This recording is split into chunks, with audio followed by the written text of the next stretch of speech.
Hello and welcome to Comparative Vertebrate Anatomy. Today we're going to talk about comparative circulation and respiration.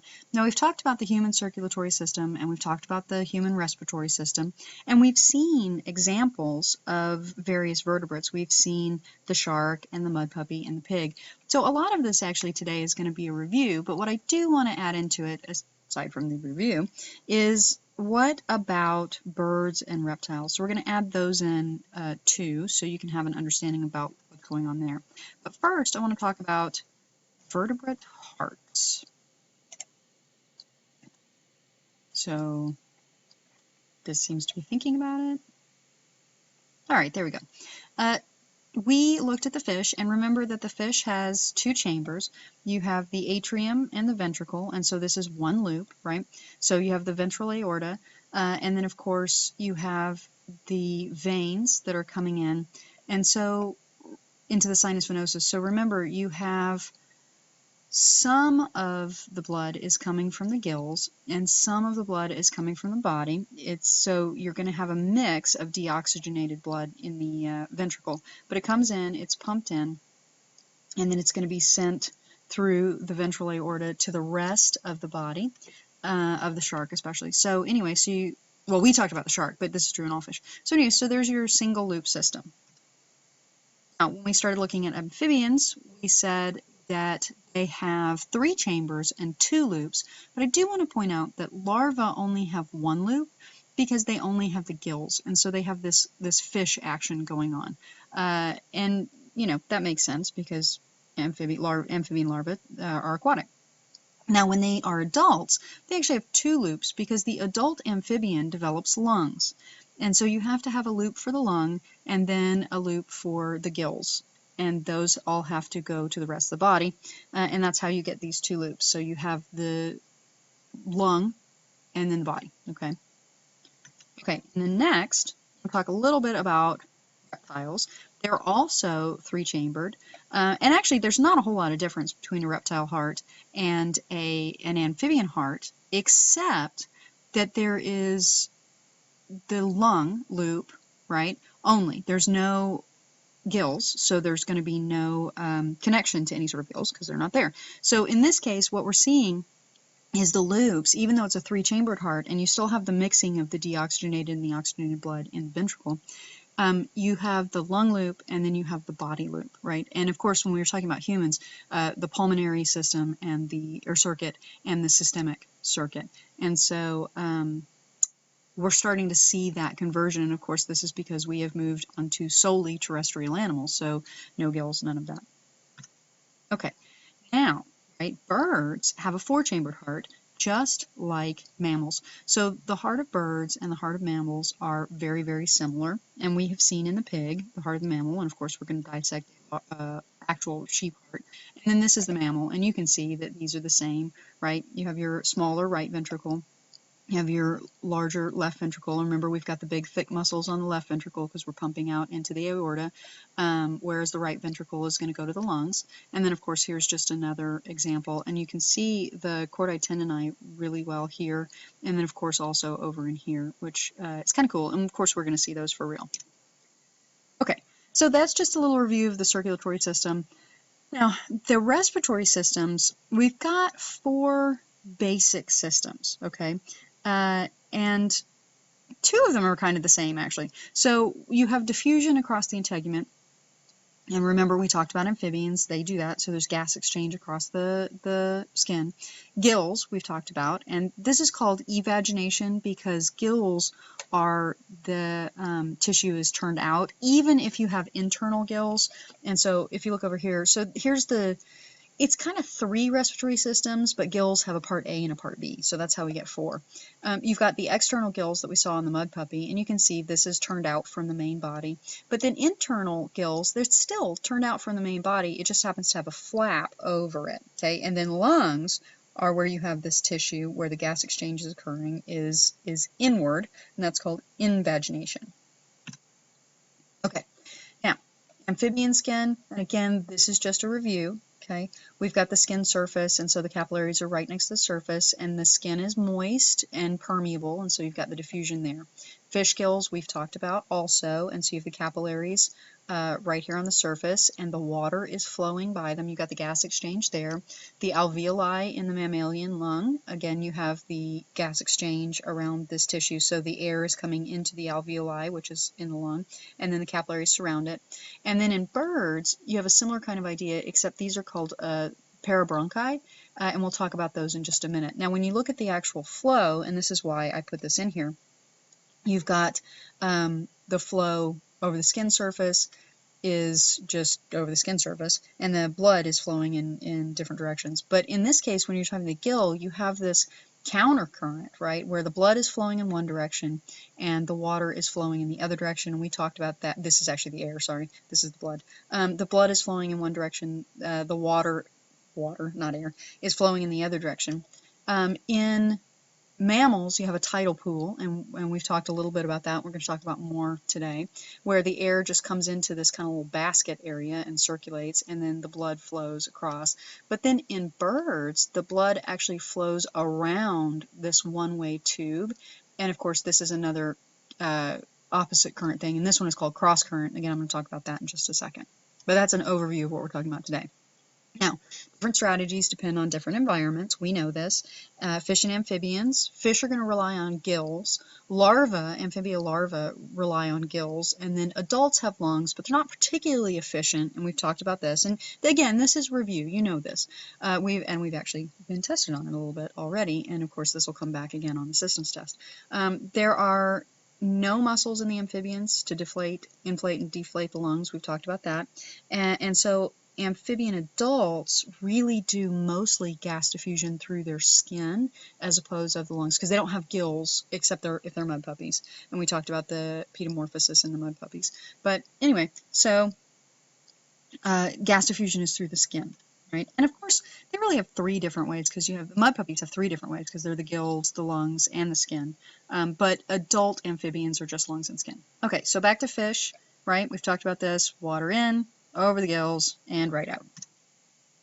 Okay, and of course here's just the same picture that we saw before when we talked about respiratory systems, right? You've got the blood flowing this way, water flowing that way. Okay, and that's the counter current, and we've talked about this. All right, I just put this in here because this is really cool, actually. This is a frog that lives at the bottom of Lake Titicaca, and it is a really deep lake, and so it has no use for lungs at all whatsoever, but you can see it has a lot of gas exchange, and like all of it's through the skin. So it has this increased surface area by all these folds, and I think that's pretty neat.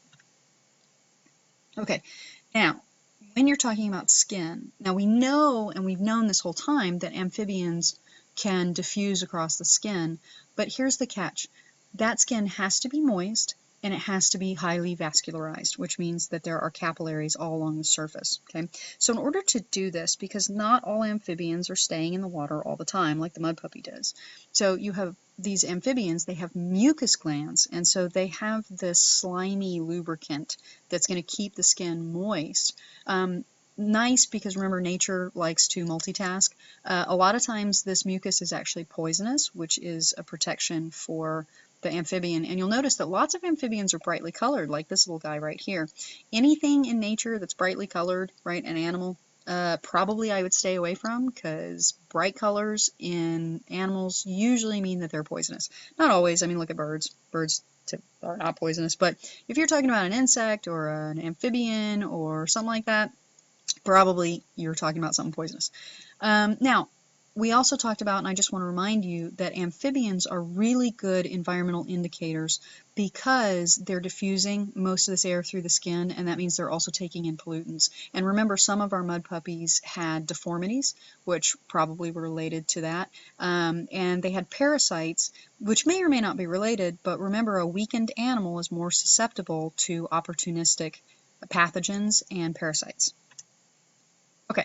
And then this is just a little picture of the lung action. Remember, there's no muscles, no musculature that supports the lungs, so there's no diaphragm or anything like that.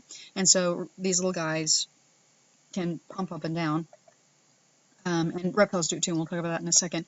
But when we talk about oxygen, right, you can see that oxygen is taken up through the skin some, but through the lungs, right? And there's more oxygen taken up through the lungs than CO2 diffusion, right? And CO2 diffusion is going to be mostly through the skin. So you kind of have these sort of primary features, right? So the primary intake for oxygen is through the lungs. The primary output of CO2 is through the skin, right? And some through the lungs. So I just wanted you to know that there's a little bit of a difference there, and that's kind of how we balance that out if you're an amphibian. All right, now reptiles have fully developed lungs. They work really well. They're divided into small chambers that are very similar to alveoli. And that increases surface area because remember, more surface area means more contact. And so if you're talking about digestion, it's a larger ability to absorb nutrients. If you're talking about gas exchange, it's more gas exchange can occur. Okay. Now, they do have, reptiles, muscles to inflate and deflate, but they're not really complex like the diaphragm. They're not really entirely for that. And so what you end up seeing is the muscles, their little chests will go in and out, and that helps pull the lungs open and contract, and so the lungs will push the air out. But sometimes that's not as effective, and so what they do is something called positive pumping, where they actually do little push-ups, and that helps move these muscles because again, they don't have a dedicated muscle for the lung movement. Okay, and here's just a little snake anatomy, and you can see that you've got the lungs, just like in the mud puppies, and so when they expand these muscles, right, then it's going to expand the lung. When they contract these muscles, it's going to contract the lung.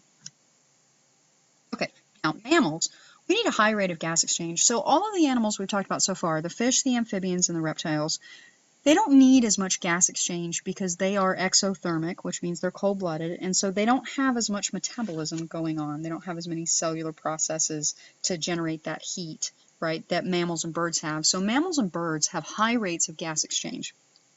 That means that our lungs have a really high surface area, and we talked about this when we talked about the human respiratory system. We've got that extensive branching, we've got the alveoli. Now, mammals actually are pretty inefficient about this whole breathing thing because we have that tidal volume thing that I was talking about earlier, and so it's pretty inefficient in that we've got the same passageway being used, and this is not that easy to see. Sorry about this. This is tidal gas exchange. Oxygen partial pressures 100, right, in the environment. So when you inhale, you mix this air in with this air that's already in there, and then when you exhale, you're just pushing out air, and so this is kind of swirling around. Not the most efficient, okay? And so you have some sort of residual volume in there all the time, and then you have resting, and then you have, so you've got this in here too, right? So this is all the time, no matter how much you exhale. Then you've got some, if you are having normal breathing, this is going to still be in the lungs, and this is what's going to be moving in and out, okay? All right, so, see if we can get through. Basically, you've got convection and diffusion, okay? So you've got tidal convection is going to ventilate the lungs, and that's where you're changing, you're just moving the air, okay? And then diffusion is going to be in the bloodstream, okay? And we have a unidirectional flow, which is well, it's pretty normal, actually. Okay, all right, and we've talked about this before. Now, birds, they have the highest metabolism of all of the vertebrates, and that's because they have to fly, which is basically like doing really intense cardio all the time, okay?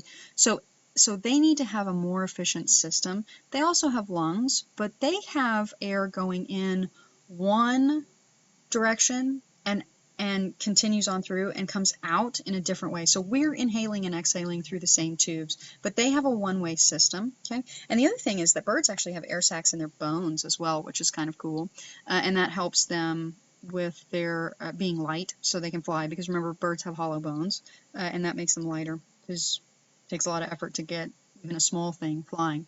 So they're actually going to be expending 2.5 to 3 times more energy than we do when we are full-on running. Okay? There are 2 groups of flying vertebrates, but they actually have the same, well, there's bats who really do fly, and then there's your gliders, okay? And they kind of just glide. So they use a lot of energy as well, but they don't have this really efficient system. So they're just, because they're just animals. All right, so how does this work? Okay, so here you have the cervical sac, right? And so you've got this sac, and then you have another sac, the interclavicular, that was hard to say, sac, and then you have the anterior thoracic sac, the posterior thoracic sac, and then the abdominal sac. Okay, and so these are all going to be able to fill with air, and then you have the bronchi, right, that the capillaries are in. So when the air comes in, it comes in through the trachea, okay, through the syrinx, and then it's going to come through these parabronchi, but then it can actually be held within the sacs if it needs to, and can be redirected out, right, up through. And so that's pretty exciting. Now, obviously, they're using for the main intake, it's in and out, right? And so air is going to come in and out in the same direction. So if the beak is over here, right, here is the tail end of the bird. And so it comes in, right, and then it's going to be in the sac, okay, and then it can be pushed when necessary over these parabronchi, okay, into the bronchus, right? So their bronchial tubes are like this cool cage kind of thing, and then into the anterior air sac, and then it can be pushed back out through the bronchus. So this is this one-way flow right up until you get to the bronchial tube. Now, the parabronchi, that's the key. Right? This is the big secret to how this works. So as the air comes in, flows over, and flows out. Okay, it's pretty exciting. So you have these parabronchi. You have the capillaries, and they actually are like this little ladder that surrounds the parabronchi, each parabronchus. And so you can see that the air is flowing this way, but then the blood is actually going across, and so there's a lot of contact with a lot of capillaries. Pretty exciting. Okay. And this is just another picture of it. All right, so this is highly efficient, and they get about 37% of the oxygen that is available in the air to them, whereas mammals get around 25%. And they have really thin blood-gas barriers, which means that tissue is actually a bit thinner. And so when we talk about if you had a bird that was the same size as a mammal, the surface area of its lungs would actually end up being about 2 times that of the mammal, which is quite remarkable, actually.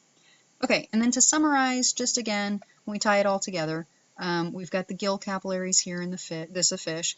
So we've got the heart, right, body, that's our one loop. In the 3-chambered heart for the reptile and the amphibians, right, you had that lung loop, right, the pulmonary circuit, and you have the systemic circuit. In birds and mammals, remember this is birds and mammals, you have the 2-chambered, right, 2 chambers, the 2 vesicles, so you actually have the septum that divides the heart. And so here where you have mixing, you have no mixing here, and then of course you have the lungs, pulmonary circuit, and the systemic circuit. And that is it for our conversation about comparative respiration and circulation. And again, most of this was a review, so this was pretty quick, but we've talked about the majority of this throughout the course. So anyway, that's it. If you have any questions, please make sure you ask before we start our heart dissection. All right. Thanks for listening.